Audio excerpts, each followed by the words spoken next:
This is writer Kyle Higgins, and you've jumped inside the pull bag, only on the Geekcast Radio Network. You've just jumped inside the pull bag. Join TFG1Mike and the rest of the comic crew here at the GCRN as they make their great escape into comics.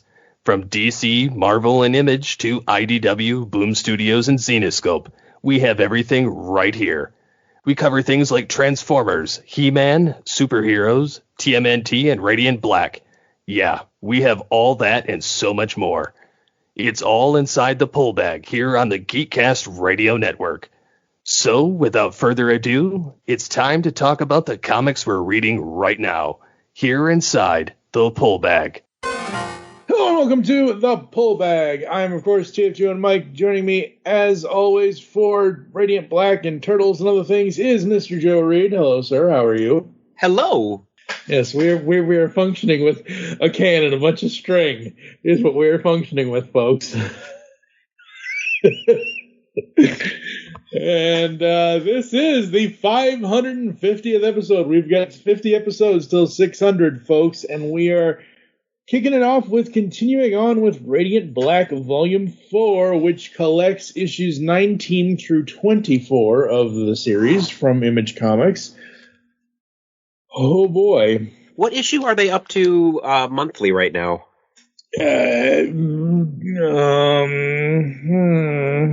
Oh, that's a question for the internet. I want to say, no. I want to say something like 28.5 or 29 and 29. This is why we're doing Catalyst. When the next trade is Volume 5 will be the Catalyst War, which is what this trade is all leading up to and everything else. Mm-hmm. But when they did it single issue, because it's Marshall and Nathan, they needed to find a way to tell the two sides of the story. Because what they did was, actually, this happened over a year ago now, they put a vote out.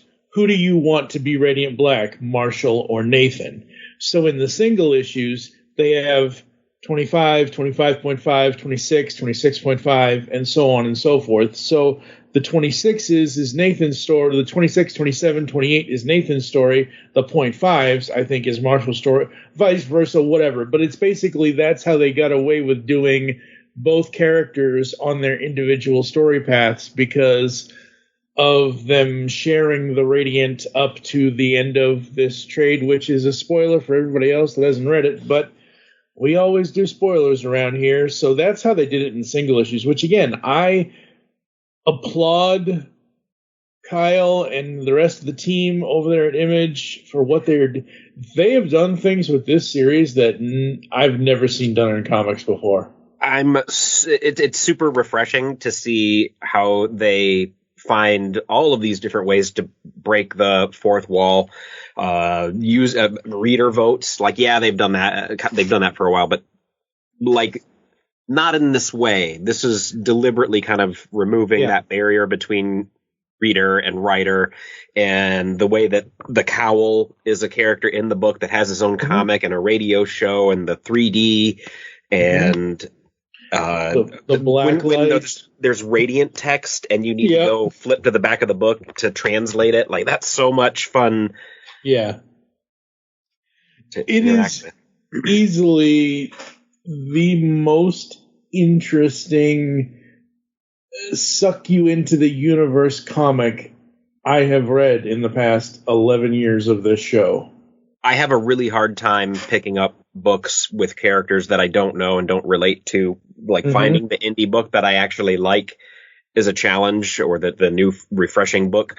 This is a book that I would recommend to people that are like me, that don't usually pick up new characters easily, because it is such a good job. And they've managed to make me interested in this with essentially two lead characters that I don't find all that interesting or redeemable. They're kind of bland guys, like, you know, but everything going on around them is fascinating. Yeah, it absolutely is. And yeah, we're up to Volume 4, 2-in-1, written by Kyle Higgins. The artist is Marcelo Costa. What does this say here? Can't read it. The guest artist is Eduardo Ferragato. Z. Carlos, I'm sorry if I mispronounced your name, Carlos Eduardo, did the inking, and the colorists are Raul Angelo and Igor Monti. The color assists were done by Rod Fernandez. Letters done by Becca Carey. The editor and designer is Michael Basuto, and the production artist is Wesley Griffith. So as I said, this collects chapter 19 through 24. And we pick up pretty much where we left off with volume 3. We start in Brazil, which I love this art. This art is so good. Yeah, I'm a fan. It holds up, and not holds up, but it stands up to the test. It's interesting. It's not, yeah. Mm-hmm. And it's also, well, it's not Jim Lee. You know, I love Jim Lee for what he did to comics and art and that detail and the hatching, but I don't need to look at that all the time. I think his style is like the definitive comic book style. It's what we all think of because of the hatching and that texture. But no, this is just good enough to be awesome. Yeah, well, I mean, it is just awesome. Let's face it. I mean, it is. And it's funny you mentioned Jim Lee, because in a couple of weeks on the show, actually in 2 weeks' time, well, it'll be in the past for the people that have, but episode 552 of the Pull Bag is DC Comics Superman Unchained, and Ryan and I went through that, and I think that was the first time I had ever actively seen Jim Lee art, not on a print or a poster, or just, I don't think I've ever read any Jim Lee books before. So that was interesting. But when it gets like that, it's kind of it's almost difficult to read because there's so much detail in the art. It's like, I don't want to say it's a distraction, but I would never, I don't know, Jim Lee is amazing, and I do wish I could draw like him, but sometimes, you don't need to do that all the time. And not all the time. No, this is great. Yeah, we get to Orland Park, Illinois, at a gas station, and get out of the car. Okay, then. So carjackers and robbers, and here comes Radiant Black. Oh, he tried to lift the car or stop the car and dropped it on its roof. Yep.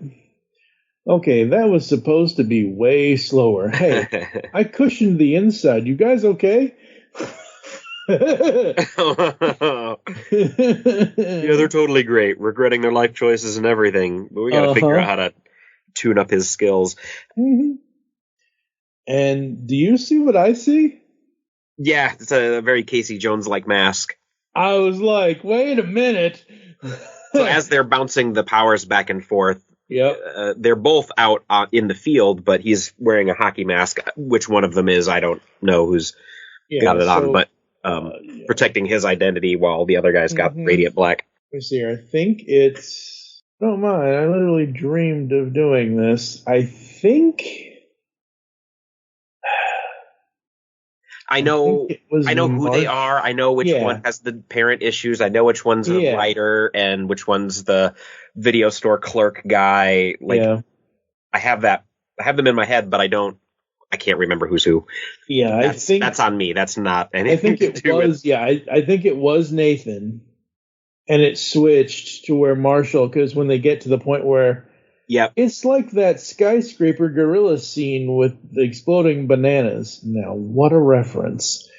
I think that was Marshall So I think currently, as we're looking at this on page whatever this is, yes, I can clearly tell you now because Nathan has brown hair and Marshall has black hair. Yep, because they switched there, didn't they? We see Nathan's brown hair on the back of the mask where he says, also, sorry, it's like I lost my whole feel. And that would make sense.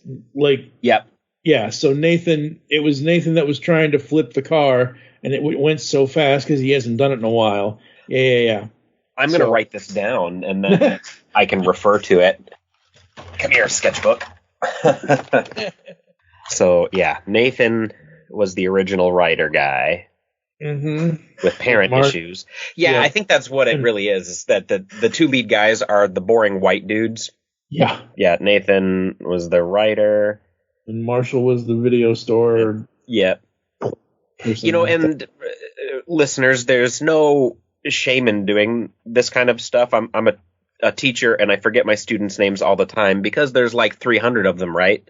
And I think it means something to the writers, like it means something to the students to say, I care about this so much that I'm going to write it down until I get it straight. Like, yes, do get those names right. And so we get that scene with them. We get a news breaking story with, for those of you just joining us, Satomi Son, who earlier, and I'm sorry if I mispronounced her last name, who earlier this year revealed herself to be the bank robber Radiant Red, was sentenced today in the cases centering on her string of robberies through the greater Chicagoland area. So we got Nathan and Marshall watching that on TV, and what are they talking about here? He says, I guess she felt guilty, seemed like it. It's funny, I see stuff about her pop up online and on social, but I've never actually met her. So Nathan has never met Satomi. Yep. Gosh, yeah. They've got to remind us, I think, with that, just so that we realize, because, we've met her. Yeah, we've met her, and we've seen her interact with Nathan sort of when he was in the hospital. Like, she was in his room once or twice kind of thing, but they've never actually met. Wow, that's awesome. So they do their thing, and then we get to Nathan's house with his mom, and she's guilt tripping him about the thank you cards and sending out all of those. And because he had like a Kickstarter medical bill thing. Yep. And he looks on his computer, and Radiant Red revealed by Alicia Castle. His mom comes in and checks on him again, hands on hips, and looks at it literally right now. We got we see his screen with all of some of the donations thing, and then he sees something on his screen. He learned that Satomi donated a lot of money to this. Right. That's yep. Is that next name under Leslie Willis? Is that next name Owen something? That's her. That's the dirtbag husband. Yeah. I want to say yeah. Yeah. And, she I think donated it under his name, so no one would. Yeah. Okay, that works. We don't actually see the amount. 40,000. It's there. Oh, really? Is it? It looks like the husband did do it. Okay. What's funny to me about that panel is the name right above the Owen name. Leslie Willis. That's Livewire in DC. So cool. So we get back to Cook County, Illinois, and the jail, and we see Satomi being a prisoner, obviously, and Nathan has actually come to visit her, and they have a conversation, which I think is really, really cool. I love this conversation between them. Yeah, she could easily get out of prison, but she's doing it because she knows it's what's right. Yeah. Yeah, the whole line's at the bottom here. Yeah. That is very, very awesome. And then he actually, right. He shows, it wasn't on that first screen, but it is here, where he shows her the donation on his phone. That's my ex-husband. So she turned herself in, and he had, ghosted everybody, and apparently donated some money, and yes, she can kind of say she doesn't know where that money came from, but we know where that money came from. And then we get to Marshall. Oh, Marshall. Oh, my God. Nothing throws. What does he say here? Hold on. I've been blind, but I'm going more. Nothing throws hotter than heat. The rare, never overhyped. Crank that atmosphere mix and get ready to ignore your neighbor's text. You'll thank me next week. And on the computer, they're talking about the Brazilian authorities and all of that. What's going on in Brazil? What is that?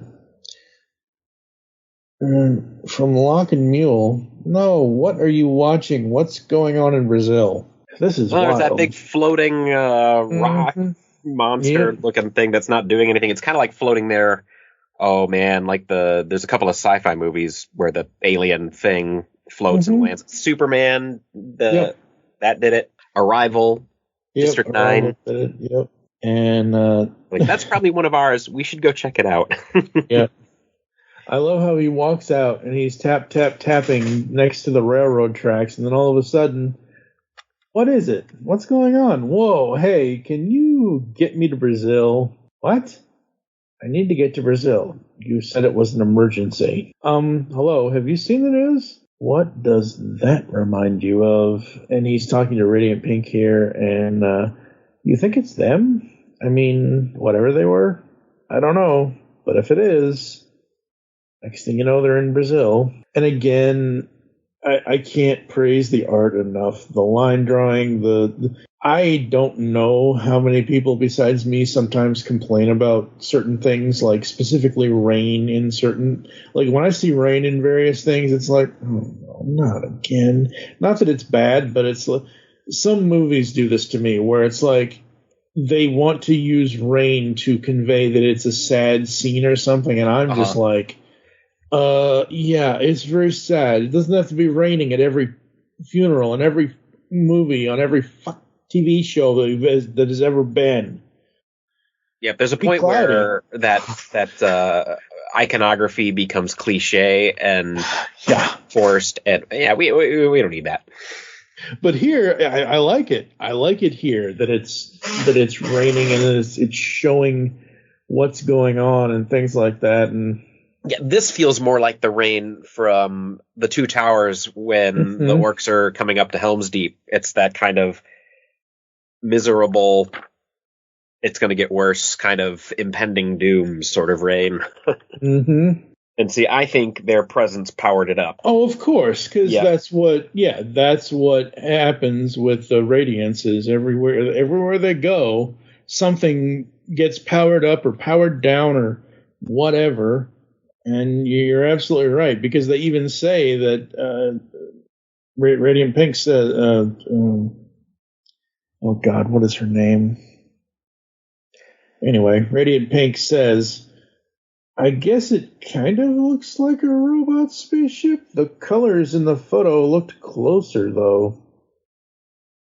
Because you can see it changing from what it was when they saw it on the screen to now it's got this like blue hue over it and everything else. And I absolutely love how they juxtapose. I love the juxtaposition on this scene, because you have the Radiant Black, Radiant Pink dealing with this thing, and you have Nathan and Santomi having this conversation that they're having. That is so cool to me. And then we get a this freaking robot. Yeah, that's interesting, because I think Nathan's coming to terms with that the fact that he's been out of it, but all of these developments have happened, and now that he's awake, the things that have happened to Marshall and the rest of the Radiants, he's becoming aware of it. It's coming into his consciousness, and so he's asking her, whatever this is, there's much more to it. I'm afraid there's something coming. Do you know what I'm talking about? And she's like, yeah. And of course, that's where she transforms, and then we get that beautiful splash page. Yes. See, the rain works so well here, because it adds to that. It adds height to the scene, because you clearly see how tall Marshall is. You clearly see how tall Radiant Pink is. And versus the robot and then the rain come. Oh, man, that is a perfect scene right there. Yep. Now, see, talking about Jim Lee earlier, I wish I could draw like this. I could draw like this. Marcelo Costa. All I'd ever need.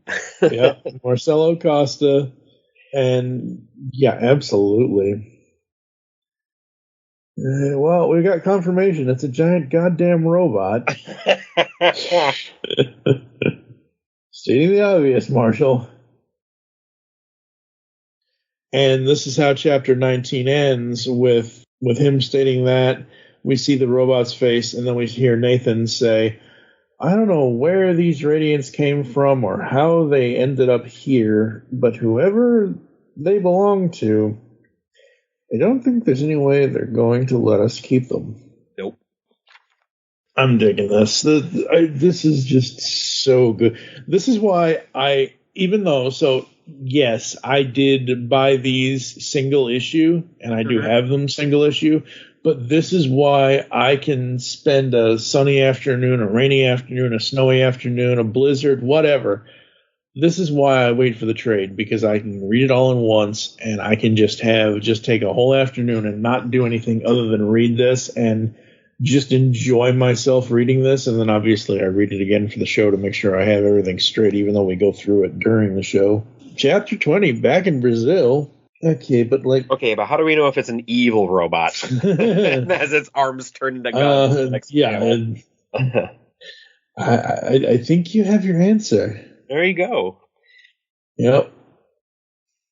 Absolutely. It's neat here too. With Radiant Pink's powers are the portals, and so that's how they got to Brazil so quick. And as they're dodging these bullets, he calls for a portal. She puts it where it needs to go, and he comes out of the portal and manages to strike the robot. And so the Radiants are able to coordinate their powers really well, like he's coordinating with Nathan.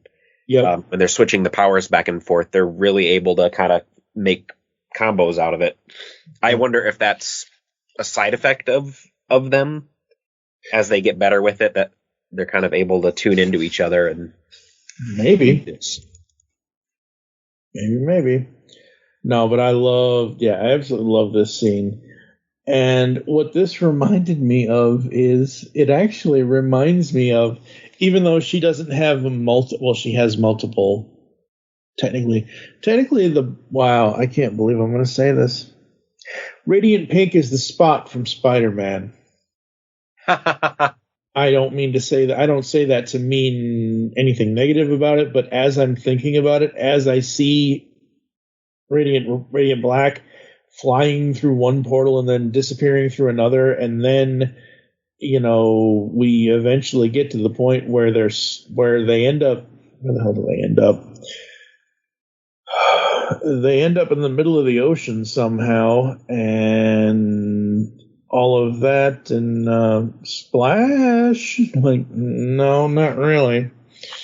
And then we get this cool splash page of just, look, I wish I could tell you, but I can't. And then we get these each of them. I think it's supposed to be each of them. If I have that wrong, sorry, folks.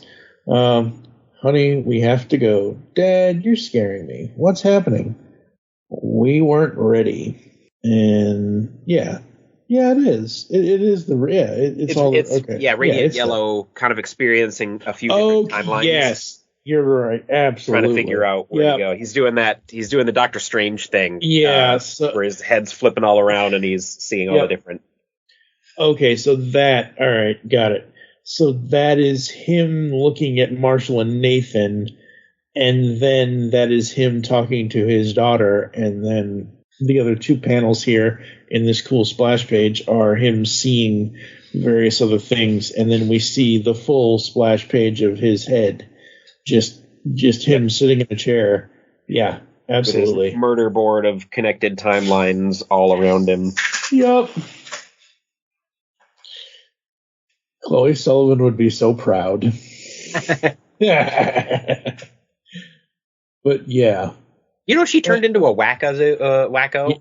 Yeah, in real life, she did. It's too bad. Fortunately. And all of his conclusions lead to one thing: war. Yep. Attack began before much of the crowd had any idea what was in front of them.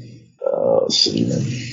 Once again, reports coming in out of Sao Paulo, along with dozens of videos that have spread across social media, show the appearance of Radiant Black and Radiant Pink at the obelisk moments before it, transformed? Question mark. We were hearing that the direct area is no longer under attack, but I guess, is he supposed to be a report? Is he one of the Radiant podcasters? I think he is. Yeah. So no. I want to say that is that him talking, or is that the reporter from the TV show? I can't tell because I think that's him talking. Patient video reports seem to show. Okay, I don't know. We go back to Lockport. Nathan's trying to get a hold of Marshall. Like, we gotta go. Tell what's on, and they teleport themselves. Black and Pink teleport themselves right into the living room. Yeah, of course they do. I'm at the house. Where are you? We'll be right there. They fall through the ceiling. They fall through this. That's funny as hell. The robot is still rampaging. They've got to figure this out. Yeah, that's right. She dumped it in the ocean, and they need to figure it out. But as they're talking about it there in Illinois, it comes on shore.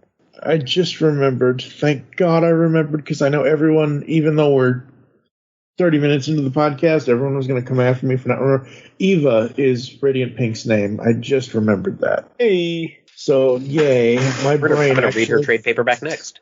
Yes, that's actually the next episode of the podcast. Okay, there's a lot in there.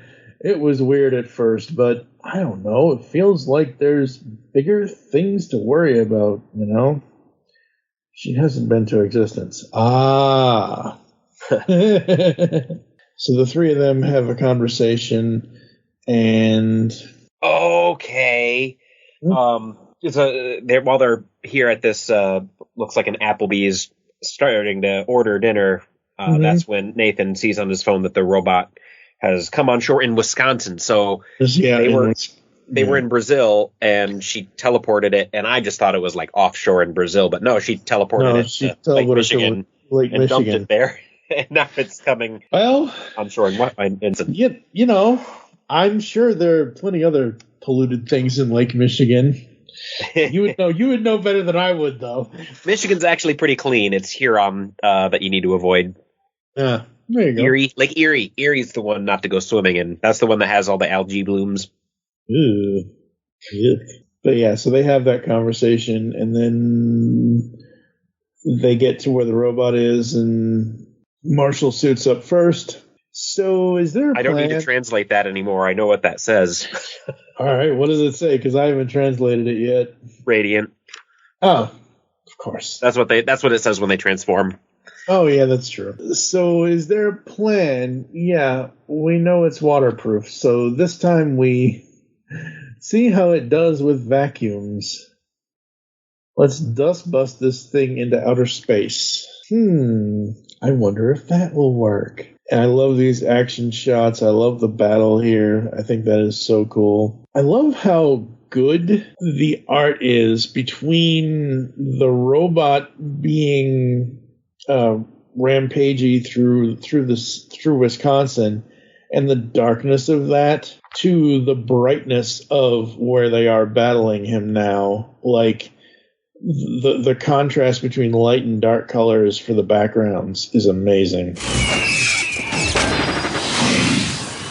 So yeah, like I was saying about I just love the colors.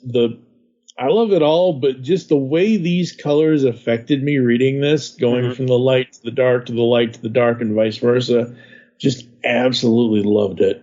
Yeah, it transformed at night and attacked there, and then it's just been overnight, and that color change signals that. So Radiant Pink gets it out of that city and dumps it in the middle of a cornfield in Iowa. Yep. A lot less dangerous there. Well, it's the middle of a cornfield. I mean, what do you think, they're going to run into Seth Rollins or something? But yes, middle of Iowa, and the fight continues, and holy crap. I do love that they are tag teaming Why was I going to say Matthew? Nathan and Marshall. I love how they're tag teaming with the Radiant, but that's going to stop fairly soon. I've got another idea. Be right back. I lied. It says transform. Yeah, it does. No, not Radiant. It says transform. Like I thought. No, it doesn't say that either. What the heck does it say? What's that letter? This is so much fun. I love this part. Dash trans. Yeah, it's a symbol. There is not that shape in the alphabet list. I think I need to. Yeah, I'm gonna have to go online and print like an easier to reference sheet and then have it so I don't have to flip back and forth and then forget what I'm looking at. I think I have it somewhere on my computer. I'll send it to you later. Didn't realize we were still trying to figure out the transform title. I don't know. So many things. ERANS dash. We're just okay. What you like to do, but okay.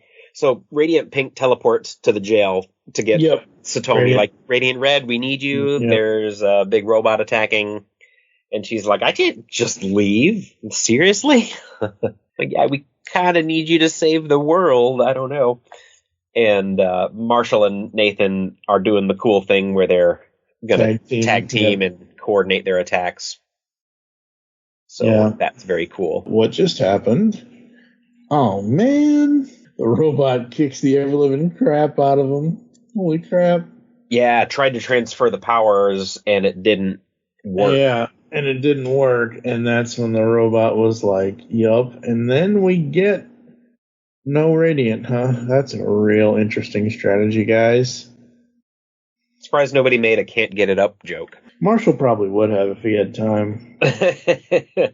Yeah, she turns into her robot form. And she fights. Radiant Black is like, hey, Eva, alley-oop, portal me. And they do all the portal jumping. And while Radiant Red is just destroying this thing and goes, Nathan says, I don't know, but there's got to be some answers in here somewhere. In the meantime, we should get it moved. God, can you imagine what Shift or Riley could do with this stuff? That portal gas was clever. Guess I'm canceling the stream tonight. Where do we start? Eva? Yeah, I know. Back to jail. Lucky. I don't know how lucky she is going back to jail, but okay. And we cut to Nathan and Marshall back at one of their houses. Wild day, huh? Wild day. So that's that, and then when we get here, we get maybe they're coming. What then? We took this one down. We can do it again, right? I don't think we have a choice. Yeah, this I think that ends up being Radiant Yellow's. Mm-hmm. Garage. Yes. It could be. Should we give this to the military, to the FBI or something? Yeah. Can we just drop it off at NASA? I think if they're not talking about that now, they talk about that in the next episode. I thought that was fun. Yeah, it was a good one. Speaking of various places, we start off with Arlington, Virginia. And we start off with cubicles, look like office space kind of things. And hey, I think I've got an idea. And we cut back to Nathan and Marshall. Okay, but I still don't understand why we aren't just taking it to NASA. Space is literally their job, and they do robots. Right, and do you know anyone at NASA? Dude, they got a website. And we're Radiant Black. Okay, so just play that out for a second. Radiant Black sends an email to NASA. That's not going to work. Oh boy. So they're still trying to figure out what to do with the robot, and the police show up. The police officers from earlier. This is the two that have been harassing them since the beginning and got hung out to dry a couple times. Yep. You guys know a restaurant is a tricky concept for you all, but we're standing right here. Maybe you got that slop out of your ears. Hey, it's a pig joke. So original. Yeah. You're right, we don't. Sorry, what's going on now? District commanders have been putting the word out. Feds are looking to talk to Radiant Black. About the robot, don't know. There's been a whole lot of weird stuff since these black holes showed up. There it is. There's the blackmail. Marshall, stop. Can you guys set up a meeting? So they go and they do this meeting thing, and this gets really funny for me because they're talking about going to the FBI, to the CIA, to NASA, with this robot stuff. Like, how do we handle this? We need to go to the government. And the person that comes to them from the government works for the United States Postal Service. Well, it's because the first time we contacted it, he was sending that weaponry through the mail, and that's mail fraud. So we're the ones who are handling it. That's right. Like, everybody pushed it off down the chain until it got to these guys. It's kind of like Western Union in Back to the Future. Back to the Future Part 2. We had a bet on whether you guys would actually be here. Yep, exactly. It's very much like that. And the guy goes on to say, "Are you kidding? USPS enforces more than 200 federal laws. Our postal inspectors work tirelessly to protect the mail and build detailed cases against anyone who misuses it. Plus, taking on y'all unlocks defense spending. Congratulations, you just saved the mail." Also, we really want him. And it's a picture of Shift. So Nathan and Marshall are looking at the robot parts in the garage thing here, and bang, bang, bang. Bang, bang, bang it's Wendell. That's what I thought. Yep. Okay, I got it figured out now. What? Oh, it says when black hole appears and he grabs it, it says transform. Like I thought it said radiant because it was shorter, but when they were using it earlier, it was trans dash dash because it wasn't jumping, it wasn't transferring back and forth as quickly as it should. Right. So like that's oh my gosh, it's so much fun.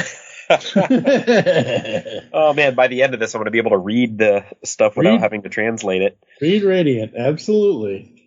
Learn the Radiant language, folks. I actually have physical versions of that alphabet. There's something I had when it was a couple of years ago now. You could buy a Radiant black box, and it came with a whole bunch of stuff, and one of the things it came with was a card, like one of the little card pamphlets you have for whatever. Like, it's similar to like a convention program pamphlet.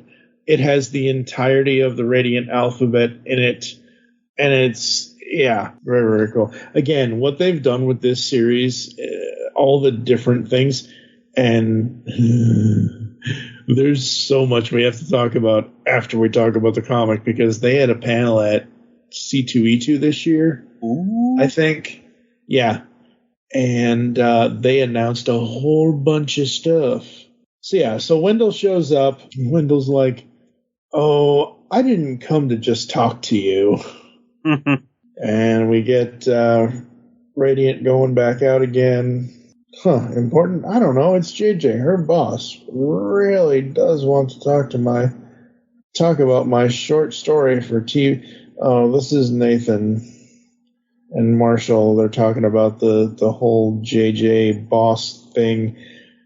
I gotta say, folks, this is where I didn't check out of the comic, but as they are discussing this flying through the air, Marshall loses the radiant power. They're both free falling. What are you doing? I don't know, the power's cut out. and they almost fall to their doom, but Nathan figures it out and gets it up. I made the joke. There we go. Holy shit, how did you do that? I don't know. But yeah, the whole thing about Nathan wanting to go back to LA and back to JJ and her boss, and it just, he's like, one of the reasons that I don't enjoy Nathan so much is that he is, I don't know if this is the right word, he's a bit whiny. Like, he's not sure what he wants. He wants it, but he doesn't. He thinks he's a writer, but he's not very good at it, or he says he's not very good. And somebody tells him he's good, but then he says, no, I'm not gonna. It's a bit wishy-washy. And so I've been led to not caring whether he goes back to LA or not. Yeah. And I wonder if that the point of that and the wishy-washiness is to give Nathan and Marshall a reason to be drifting apart, or they need to get the Radiant sorted out because they're not going to be able to share it forever. And we get them with a fight with Shift. So Shift shows up. We get that whole battle, which is awesome. And they are continuing to switch back and forth. And, I think this was where it was going really good. Yeah, it was. And then we get, so after what happens with Shift here? They do some tricky teleporting around. Gets knocked out, and then they tie him up and call the United States Postal Service. Yep. And then they get back to Wendell, and Wendell is talking about how, and you can go to LA. That doesn't affect this in any way. You can read the phone on the trip. You have the phone, right?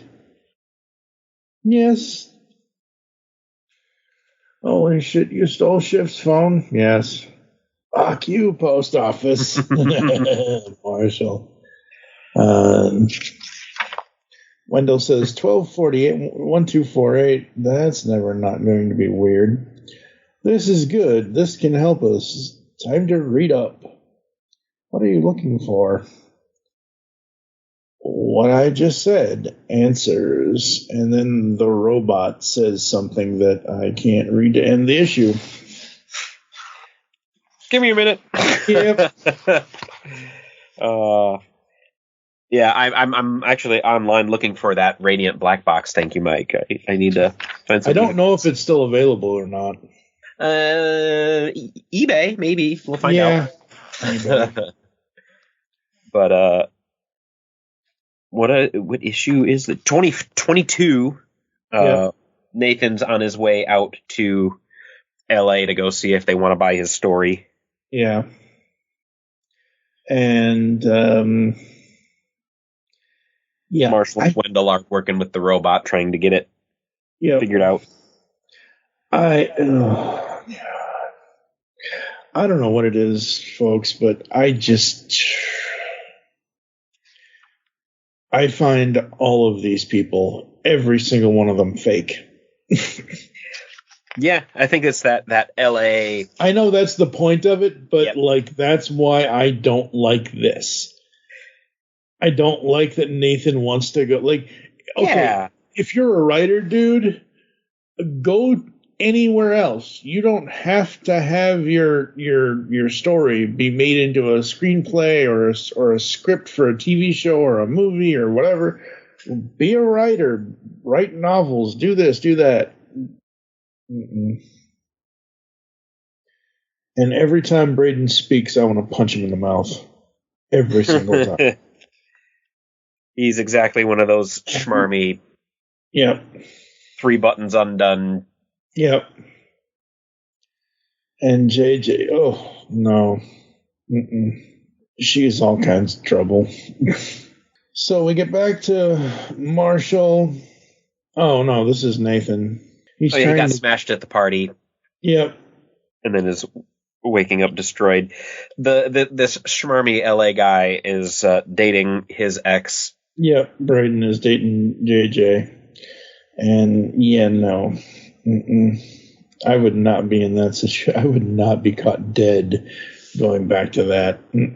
So he finally gets Marshall on the phone, and I love Marshall's line here. Just scope the place out first and keep me on the line, and if there are any goons, take them out one at a time, Metal Gear style. Can you find a cardboard box? Hell yes. I love the Metal Gear Solid reference.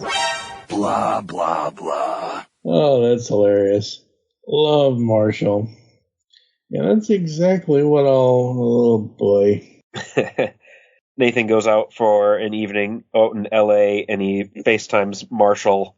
Says, oh, you're using the powers? I was going to fly to Jewel and get some beer and moose tracks. I couldn't get the Radiant going. I guess that makes sense. Yep. And that's just like Marshall flying to Jewel with the Radiant for beer and moose tracks. Yes, that's exactly what those powers are for. And yeah, I don't know. I kind of checked out with the whole LA thing, really. I just did. I think the greatest thing about this was where he sighs in the cab or the Uber or whatever. So, are you leaving home or going home? I'm going home. So we end this one with anything. So he's talking to Marshall again. Anything with Wendell. He's been in the garage for like 6 hours straight. I went in there to check, but he was doing something freaky head thing a lot. I bailed. Okay, we're taking off. I'll stop by in the morning and we can go over it all. Hell yeah, can't wait to get you back. Safe flight. And we end with Nathan saying, fuck, I need to move back to LA. No, you don't. Do you, though? No, you don't. Stop it. Reading issue 22, chapter 22, whatever you want to call it, I just feel like...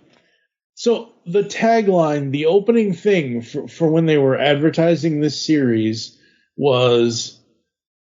Guy went out to LA, tried to make it as a writer, tried to make it in Hollywood, got all kinds of debt piled up, had to move back home. The whole point was LA is this big, badass town, and where he's moving back to is Lockport, Illinois, which is just outside of... It's not in Chicago proper. It's like... it's like Gurnee or... what else? What else is up there? Gurnee and Lake Forest, even though Lake Forest is kind of a rich side of whatever. But the point is, it's a separate city inside Illinois. It's a separate town. And I just... No, Nathan, you don't have to move back to L.A. Yeah, there's something... Yeah, it's why I've had a hard time, like, caring about these two, is, like, he makes... Like, he doesn't know what he wants. He was miserable the whole time he was there. Yeah. And he doesn't like any of those people, but he needs to move back. Like, what? And I know it's not that it's unrealistic. It's not that it's unlikely. It's just that Nathan he's a confused individual. He doesn't know what he wants. And yeah, he's frustrating me. And we have to, And I know we're going to get to it, folks, and I know we'll get to it next time we end up covering Radiant Black when we get to Volume 5, Catalyst War, but I can't wait until we find out, or until, whatever, with who actually gets the Radiant. And honestly, at this point, if Nathan is going to move back to L.A., Marshall should get it. Yep. Because Nathan wants to go on this path that has nothing to do with these powers, and I don't... Oh, man. And at first, in the beginning, I loved Nathan. The first two trades, absolutely loved him. And now there's this. Ever since he woke up from that coma. Yeah. And I didn't like Marshall in the beginning, but after he got the Radiant and learned a little bit of responsibility for it and realized that he enjoys being the superhero, he's growing into a character that I enjoy more. Yep. But he's still, a lazy clerk who wants to use the powers to go get beer from the Jewel down the street. So well, true, still. But I mean, I would rather deal with that one negative trait than a moron that wants to go back into a situation that he should never go back into. Yep. Working with or for his ex and her boss and Braden, and too much damn drama. Yep. Just way too much damn drama. So we start issue 23 off with in Lockport in the garage, and it's Wendell working on stuff. He's going to hack that robot. He is definitely going to hack that robot. And this is where I had a seizure flipping back and forth. Yep. What I figured is that the robot is trying to connect to a network because it was a scout, and Wendell has prevented that. Says, hey, nobody here but me. Yeah, and so the robot instead connects to Wendell. Oh, yeah, that was yikes. Oh boy, I do love the visual of it, but dang, that's a little rough. And if you're going to go to Circle Guy News and talk to those guys, wear the whole suit. Don't just wear the damn helmet. It's a casual meeting.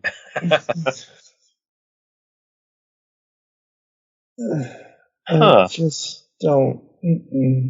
I bet I could make that helmet. Oh, they made it. Dang it. They did. They made Radiant Black helmets. They're out there. There was this whole thing. So, and I love how Circle Guy News, we know it's you, Marshall. I'm sorry, Marshall? Okay, guys. See what's happening here. Maybe we should have started with your ideas and, don't worry about who, whatever. And Marshall comes up behind him. And the Circle Guy News are like, yeah, whatever. We didn't want the paperwork anyway. So you got Marshall and Nathan pay to play, and that's not what that means. Whatever. None of it even matters. If the robots make it here, I doubt they'll give a shit about FICO scores. I don't think it hurts to think about the future a bit. How to get ourselves ahead. Famous last words. Hey, if you really want to go fix your debt, we should just convince the post office to overnight us a money order to go round up all the weapons, or to go round up all the weapons Shift was selling. That would be a payday.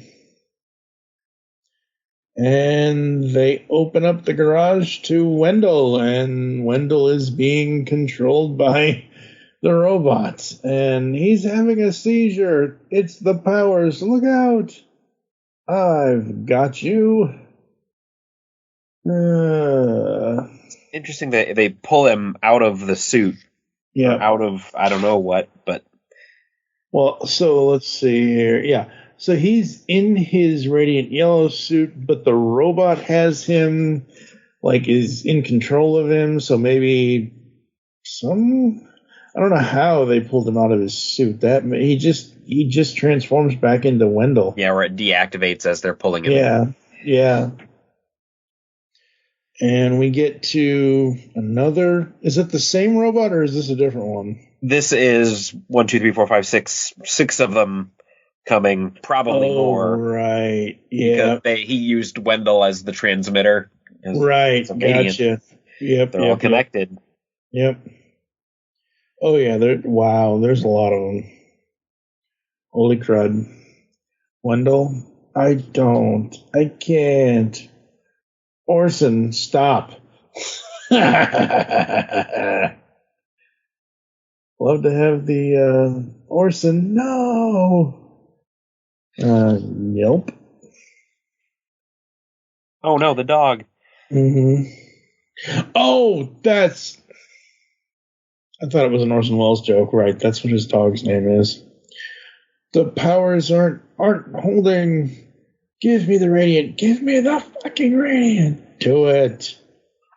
And Marshall gets Radiant. They get an explosion, and they all fall down. What happened? Marshall's upgraded. Wendell, where's Marshall? Yeah, Marshall is definitely upgraded. Marshall is, he's got his cape and everything now. Have we seen this form before? We've seen the cape once or twice. I want to say, there's Orson right there. I want to say either saved him or brought him back. Yep. I want to say it was in the first trade we kind of saw the cape form.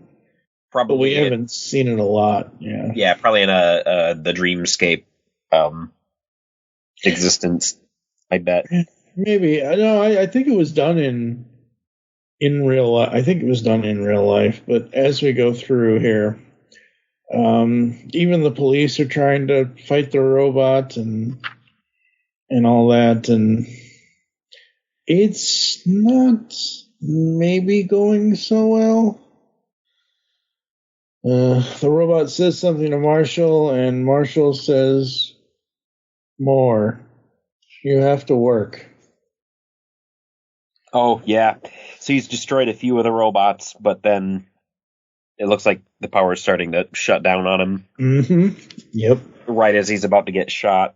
Yep. But kaboom. Yep. Marshall and, not Marshall, Nathan and Wendell crash a school bus into it. So it does not, in fact, shoot Nathan. Uh-huh. Yeah, and these are just the scouts that were the closest, that there's a lot more coming. Yep. And the Radiant is glitching out bad. And this story is just so good. I absolutely love it. We end on them talking to not Shift, the other guy. Who's the other guy? I forget off the top of my head. Who the hell are they seeing here? That is the 001 guy. That's the robot in existence. This is the ship that he came there in. He says. Yep. Former home of someone who was involved with the recovery of the ship. He's dead, but no one's found the ship yet. Yep. And so, they're asking 001 that the powers are broken. They can barely transform. Mm-hmm. Then I welcome you back to existence. And I love that it just ends on a black panel. Like that final black, like literally looking at it in the guided view on Kindle Comics. My entire phone screen is literally black. It's like my phone is turned off, even though it isn't. It's wild. It is so wild seeing that. And then we get to chapter 24, Return to Existence. Now, if I'm not mistaken, this, I can't do it now because I don't have the physical copy. I have the physical copy, but I think it's in the closet somewhere. So issue 10 and issue 24 are both blacklight issues. So I know I bought one of those singles, if not both of them, and I have no idea where they are now. They are in my pile to be sorted. But I wonder if the trades are blacklight. The colors are extreme, but they look kind of like 1990s. I just discovered Photoshop digital coloring extreme. They don't look neon. They don't look like they used the special ink. So I wonder. I don't know if they did or not. And maybe not in the trade. Maybe, I'm not sure. I would assume that they would keep it all like they're just. I don't know though. I could be wrong. I mean, I have a blacklight. I'll go find out later. I don't think this is going to work, but I can find out right now if it's on the digital. No, it's not going to work on my phone. Duh, dumbass. I have a blacklight right here because I have a bunch of Funko blacklight products now. I cure a lot of resin with mine. So they are back in existence, and this is just a flurry of images. And yeah. Okay, Marshall, I'll help you. And it's him and Nathan, and these colors on them kind of remind me of the time that in the Transformers cartoon, the Generation 1 cartoon, where Hot Rod or Rodimus Prime and Ultra Magnus and Cyclonus and all of them end up in this alternate dimension thing in season 3. And they basically are all like variations on their colors, and this so reminds me, like, literally Nathan looks like a black light version of Rodimus Prime here right now. Yeah, the colors are almost nonsensical, but pop vivid. You can see where everything is. And I also notice that the black line is not a black line here. I mean, it is on the characters sometimes, but the line work is typically lighter than the color that the object is, and so it just does some interesting, awesome things. And this is what Radiant Black, the series, does so well, is that they do things in unconventional ways. Like, yes, we can do digital coloring. Yes, we can make lighting glow by softening the black line, but they're unafraid of doing anything. And so, like, the black lines are now yellow lines and light blue lines and pink lines, whatever it needs to be. And it doesn't take any more effort to do that than it does to make it a black line. You click it and substitute color, but they're doing it to convey this whole story, this whole setting, and that's just one of the ways that they knock on that fourth wall that makes it so interesting, both within the comic and outside for us. Like, this tells you that it's a different place. Oh yeah, absolutely it does. And I love the panel where Nathan asks, "What's this all about?" Look at the way his face is drawn. Like you were talking, I know when you say the black line, the yellow, you're talking about the outlines of the panels and stuff. I understand that, but look, like, it looks like he looks like the man without a face or something. Like, he looks like the left side of his face is going to fall off, or it looks like there's something attached to him or something. And yeah, now that I'm saying that, it looks like he has goop all over his face. So they're trying to figure out why they always want the truth and everything. And, oh, Nathan, I don't want your lousy confessions. I want you to open your eyes and admit that you failed. You failed as a hero. You failed as a friend. All you've ever done is fail. Fail, fail, fail. Oh, golly. And it's very difficult for, I think, you and I to stay on the same page just because of how wackadoo it is. And then I turn the page to this radial symmetrical, I can't say it. It's a big circle. And to read everything, you have to turn the comic in your hands. Oh, yeah. It's just another. I love that. I love that. It's such a novel way. Yeah, this is why, you're talking about the page where it's like, get off. Yeah, there are so many and you're talking about panel lines. Like black with the neon pink around the panel lines and all of this. Like, just, wow. And they're outlined in white. Yep. How often do you get to do that? That would never show up anywhere else. Nope. So cool. Yeah. I think I have to write a letter to these guys. I really do. I think it's time. Cool. I've been impressed. Absolutely. And I love that giant splash panel page. Mm-hmm. That is so cool. Daddy needs to go get his black light. I'll do that later. So they're going deeper and deeper into existence. Looking for truth.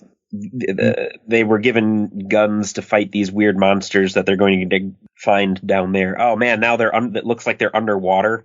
Mm-hmm. Yeah, they've traveled so far. Yeah, but they are traveling into the inner circle of the Radiant here. Mm-hmm. Like, they're going into the furthest point of existence. And then we have this whole thing. we had last time in issue 10 where that goes all black and white and pink with Nathan and Marshall, and why won't you tell him? This is what happens now, what it wants. Why won't you tell him?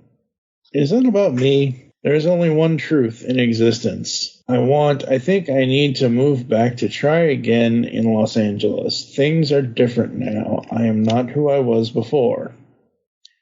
I know, I could tell the second you got back, but that's something we can work out. The robot will get these powers fixed, and we can... There is only truth in existence. It's not just that. I'm scared of what you can do with the Radiant. Why? There's only truth in existence. Yeah. I want to move back to LA, and I want to take the Radiant with me because I'm scared that you'll hurt people. And even though it's black and white, just the look of hurt on Marshall's face that you see, I don't want to hurt people. I just want to help my friends. And I want to do something meaningful, too. So they have this whole conversation. And then we see the two of them with the Radiant in front of them. And they both enter it. And the giant, or the elder here asks them, do you have it? Existence demands truth. You must reconcile whatever that may be there is too much at stake. I have made enough repairs to the Colossal. It is time. Okay, so that elder guy was repairing the robot in existence, and now he summoned the Radiant and used it to power him up. Yep. I remember now. And the robot says, you are caught between conflict and ideology. You're caught between conflict, new ideology and old. It says, your world now faces peril, a catastrophic challenge. And Nathan asks him, what are you saying? The robot says, only one of you can continue as Radiant Black. Yep, they cannot share those powers. You must just won't work. Yep, no. Because only one was meant to. Yep, and that's a really neat concept that the one holding the Radiant goes into a coma, which might as well be death, and the power abandons him, but does it? It's still connected to him because he hasn't died, and it's a neat thing to watch happen. Absolutely. And then there's this moment where Marshall might be getting redeemed, and maybe this is what character arcs are all about. It's like he says, I want to do good, I want to do better. And Nathan does ask him, do you really, or are you just Nathan by nature, kind of implying. Yeah. I know who I'd vote for if it were a year ago. Yeah. Absolutely. Radiant Black Volume 4, 2-in-1. I dig it. I think it's great. I think it's cool. I think it's interesting. I really hope that this takes off like other new characters or other new properties. We get so many reboots and rehashes and transformations, but we don't often get something new that's as good as something. Yeah. And so I would like to see Radiant Black take off. I'd like to see a TV series, a movie, action figures, a cartoon.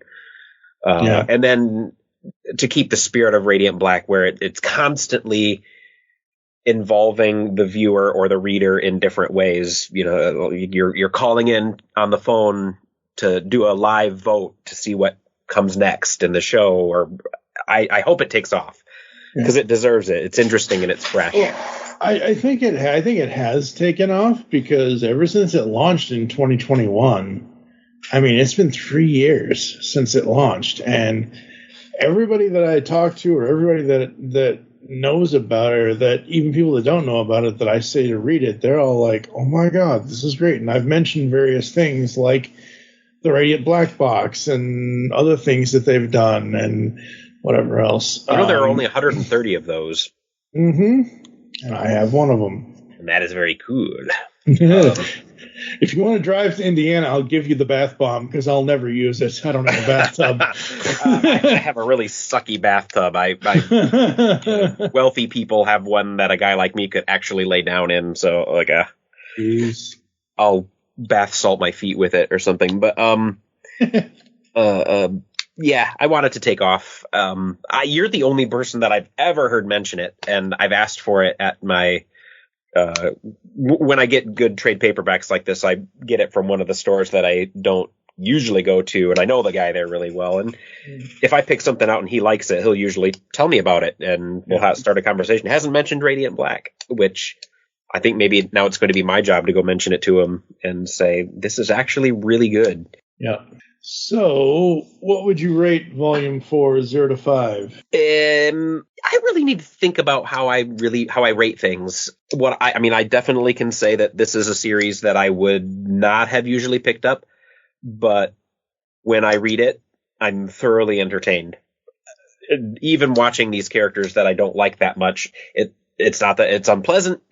It's that they're not likable characters, and I think they're going to learn, and I think that's part of the wonderful storytelling is that they're going to make me care about these guys.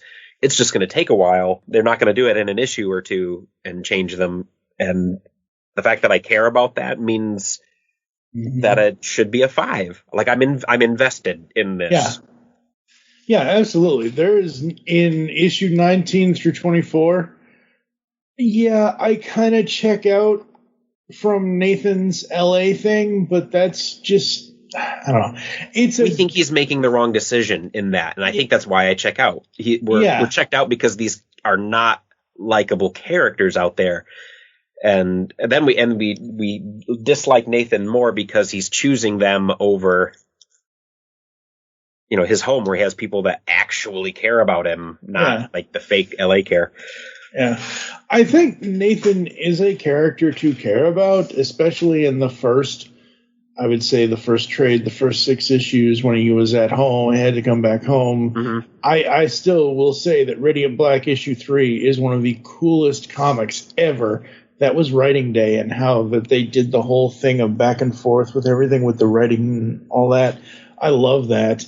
I gotta take a half point off for the fake LA stuff. I know that's what it's supposed to be, but I can't, in good conscience, give this a full 5 and ignore the fact that I don't like that part of the story. So I'm gonna give it a 4.5. Mm-hmm. I don't know. Valid. All right, folks, we are gonna take a quick break. You're gonna hear some ads and some other stuff, and we will come back to close the show right after this. Hey, Jared, I have this idea for a new show for the network. What is it? You know how I liked the 1990s comic book series, The New Warriors? Yes. Yep. And you know how at the Long Box Crusade we're trying to get the YouTube channel going? Yes, also correct. Well, thanks. So, how about you and me do a live stream show about the New Warriors? You've never read the books before, and I have them, and so that's a great setup. We could give it a catchy name, like Come Out to Play. Don't you think that's the greatest idea? Sure, Delvin. That's a great idea. Just one question. Yeah? Why do you have me dangling off this ledge, holding me by only one arm? Oh, yeah. Well, you'll get it soon. I hope. Come Out to Play, a New Warriors podcast, comes to you live on YouTube every second Tuesday of the month at 8 p.m. Eastern on the Longbox Crusade channel. If you can't watch it there, we replay them on the Longbox Crusade Network podcast feed, available anywhere podcasts can be found. We invite you to come along for the ride, or in other words, New Warriors, come out to play.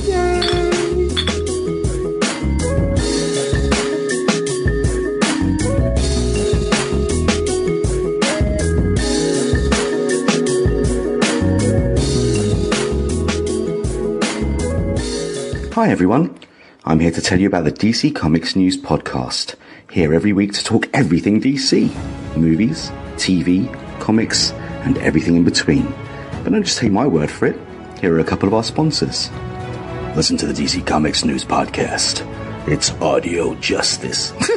No. It's audio chaos. These wackos are crazier than I am. Or maybe you're both right. Regardless, you can catch us on every kind of podcast platform. Apple Podcasts, Google Play, Spotify, Stitcher, and everywhere you find great podcasts. So, can I go now? Let him go. He did everything you asked.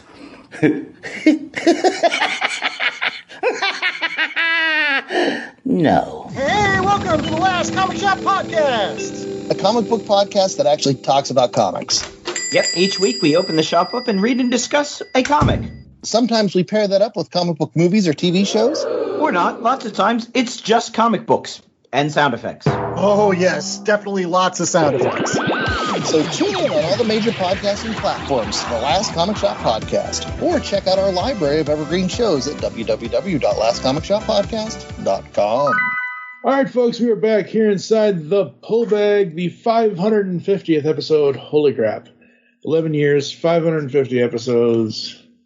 Who'd have thunk it? But we have a ton of Radiant Black news that came out of C2E2 this year because, obviously, C2E2 Chicago, Kyle Higgins is from Chicago, and everything else. So, coming this October, the Radiant Black Massive Edition Book 1, an oversized hardcover collecting the first year of Radiant Black with brand new cover by Marcelo Costa. I will share that cover with you later, but it looks amazing. In addition to featuring some new art updates, including revised colors on issue 11, this collection, the first year of Radiant Black, features some of the craziest back matter I've ever been a part of. A quick rundown. 10 pages of concept art, the original Radiant color lineup, all of Marcelo's issue 10 layouts. Issue 10 was the blacklight issue. Quotes from Mo and Fracking Bath Bombs, who made all of the Radiant bath bombs. A breakdown of Circle Guy news, full storyboards and key art from the launch trailer, which that launch trailer was amazing. Yep. A discussion of Sam Ewing's original score, the rules for how the Radiant alphabet is constructed. Ooh. That's awesome. Yeah, you're going to want to pick this up. I know you're going to want to pick this up just for that alone. All of this is supported by over 5,000 words of brand new interviews with myself, Kyle, Marcelo, Eduardo, Igor, Becca, and a whole bunch of other people who made the first year of Radiant Black happen. In total, it comes in at 456 pages and includes almost 40 pages of back matter.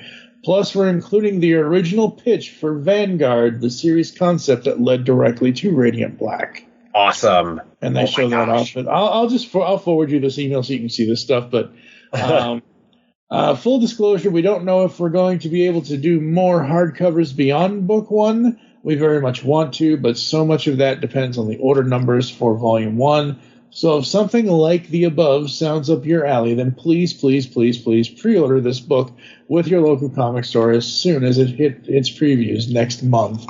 Now, this was May 10th, so yeah, in June is when this will hit previews. Next up, Rogue Sun. While Ryan Parrott and Abel weren't able to join us in Chicago this year, we still brought some sneak peeks of next week's Wild issue 19. I have not gotten into Rogue Sun, so I don't know what's going on with that at all. I need to get into that book because I want to read all the Massiverse stuff, but I have no clue on that. And I'm trying to scroll as fast as I can here. They're doing another Supermassive, which the entire Massiverse collides into that. BNC covers for Supermassive. Very cool, very cool. Coming up next, okay, hey, Cowl. Now that's a fun take on the logo. After all, it's Cowl's 10-year anniversary this month. Yeah, May of 2014 is when Cowl came out. And, wow. I wonder what that could mean. Yeah, Cowl was awesome. There we go. Coming in early 2025, the Cowl Compendium. This edition collects all 11 issues of the original series, including new pages of remastered art by Rod Rice, plus never-before collected issue 6 with art by Elsa Charioter, our first U.S. work. But why 2025? Because this collection also includes, dun dun dun, Cowl 1964, a brand new 3-issue miniseries reuniting myself, Kyle Higgins, Alex Siegel, and Ron Rice to complete the storyline of the original Cowl series. The first issue is out this August. Take a look at some early pages by Rod. How great are these? Cowl was super cool. It was real. You should try that. It was good. We've already covered the first 2 volumes on the podcast in the past, but yeah, it was really cool. Coming next year also for Cowl. So what I love about Kyle Higgins and the people at Image and what they're doing with this Massiveverse stuff is all the different things they've done. So Radiant Black has a soundtrack score by Sam Ewing. The Cowl has the Cowl Sessions by Joe Clark. I have that on digital, but next year they are releasing it in vinyl. Oh, wow. Yeah, for the first time ever, we will be releasing Joe Clark's incredible in-universe album, The Cowl Sessions, on vinyl. This will be released through Black Market Narrative and Image Comics. More info on that later this year. Finally, I can record that audio later. Finally, to wrap up the panel, we had one more big announcement, but to help us make it, we enlisted some friends, or should I say, they reached out to us to give us their unsolicited opinion on everything happening with Nathan and Marshall in the Catalyst War. And boy, oh boy, do they have some opinions. So what happened was Will Friedle and Ryder Strong recorded a video. Will is the voice of Marshall, and Ryder is the voice of Nathan. Yep, that's right. We're making an audiobook. But not just any audiobook. This is going to feature a full voice cast headlined by Ryder Strong and Will Friedle, who is reprising his role from our big in-universe Versus film in 2022. I'm going to be writing, directing, and narrating the book. This is Kyle talking. And the man, oh man, do we have some fun surprises in store for you listeners. More info and cast announcements will be dropping in the coming months. But for now, take a look at this gorgeous album art that Michael has put together. So yeah, the first Volume 1, Radiant Black, the audiobook. I cannot wait for that.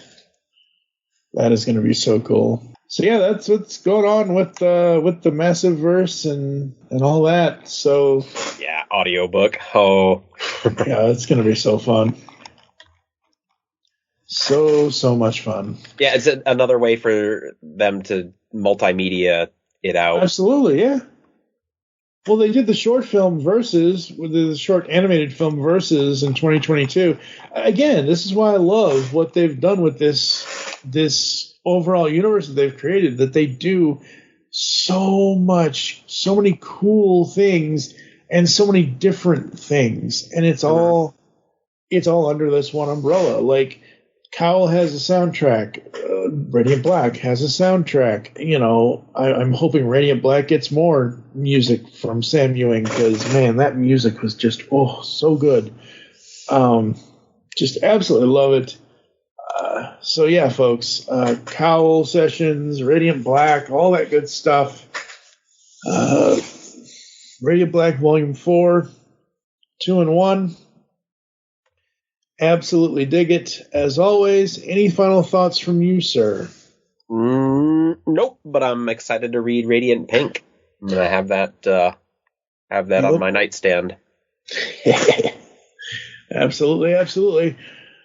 All right, folks, thank you for joining us here inside the Pull Bag. If you'd like to get in contact with us or leave feedback for the show, there's several ways to do so. Visit the website, geekcastradio.com, where you can listen to and comment on all of our content. Send us email to feedback@geekcastradio.com. Here are all the ways you can listen to us nowadays. Apple, Google Podcasts, leave us reviews, please. Spotify, and any other podcasting client you choose to use. You can follow us on that horrible app called X at Geekcast Radio, at the Pullbag. I'm at TFG1Mike. Joe's not on the X anymore, I don't think. No, I actually deleted my Twitter account. We'll call it Twix. Yeah, there you go. But I am on Facebook at Geek Stuff Garage Sale. Good Lord, I forgot the name of my own thing. It's too close to Geekcast Radio. But we're definitely going to be doing another Geek Sale in September. Awesome. Lots of things to sell. Very cool. Speaking of Facebook, you can check us out on Facebook, Geekcast Radio Network, as well as the Pullbag. And next time, as we said, Joe and I will be back 2 weeks in a row with the Radiant Pink trade. So we'll be talking about that next week. For now, I am TFG1Mike with Joe Reed. As always, make your great escape into comics. Hold on a second, Mike. Yeah. There's a bee upstairs. Yeah. I think it's a fly. No, I'm not kidding. I saw it. It's a fly. I saw it too. Nobody's opened the door back there. It's a fly. We need to get a fly swatter. Unless you want to chase it around with that big piece of cardboard. Don't do that. That's dumb. No. I was joking. That's got Ninja Turtles on the other side of it. Yeah, you don't want to use the Ninja Turtle fly swatter. Don't use the Ninja Turtle banner. No. No. How's and while I'm able to shout at things, Oliver.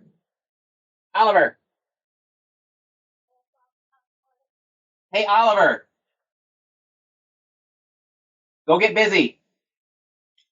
Helping me. Okay, take things out that are not yours. And help me. And help Eli. And feed the guinea pigs. Okay.